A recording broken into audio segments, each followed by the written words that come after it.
Providence House was really like a lifesaver for us. I hope that you're never in the position that I'm in.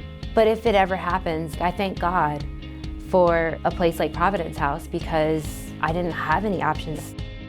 Providence House is expanding to the east side because we noticed an alarming increase in the number of children and families who needed our services. 70% of our unserved children are from near east side communities.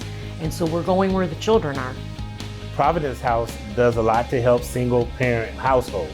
And approximately 65 to 70% of this neighborhood are headed by single parent households. Look, every community wants to live in a neighborhood where neighbors look out for each other. Providence House has been that neighbor in Cleveland for more than 40 years.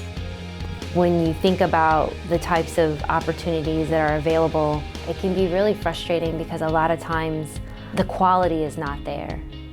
I'm really impressed with the efforts that they're making to try to be inclusive in the process, to establish relationships, learn the neighborhood, learn the community, and do what they can to support the community as well. Before they even step foot or put one drop of paint on the walls, they really got involved in the community. So the Providence House East Campus project initially started off with how do we work with the historic building that's there, knowing that we needed new administrative spaces, and we still wanted to support children in a crisis nursery and expand our access for families in the community. We came up with a plan that the ground floor of the building would be a children's education center to which we would connect the residential crisis nursery for children. And in addition, some of those spaces could be converted to community gathering spaces. Whatever you may think Bricks and Sticks is, this was a Bricks and Sticks project that really brought in the human-centric. I mean, just the existence of Providence House on Buckeye Road is going to be astronomically impactful. There's a need for us to not just look at ourselves as individual entities, but to look at ourselves as partners and how we can all be able to support each other. The whole idea of it takes a village is so real, and Providence House is part of that village. The help, the support, the wraparound. The Providence House is like a hug. The second floor of the facility is our Family Resiliency Center for parent visitation, case management, and counseling services. And the latest phase of the project is the building next door to our crisis nursery facility, and that will become a neighborhood community hub.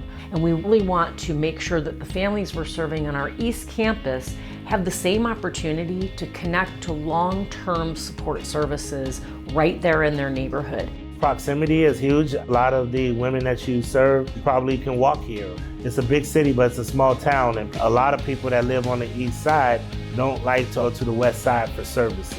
This is a key social service for our community, and by being here and being more visible, I think that it will be helpful.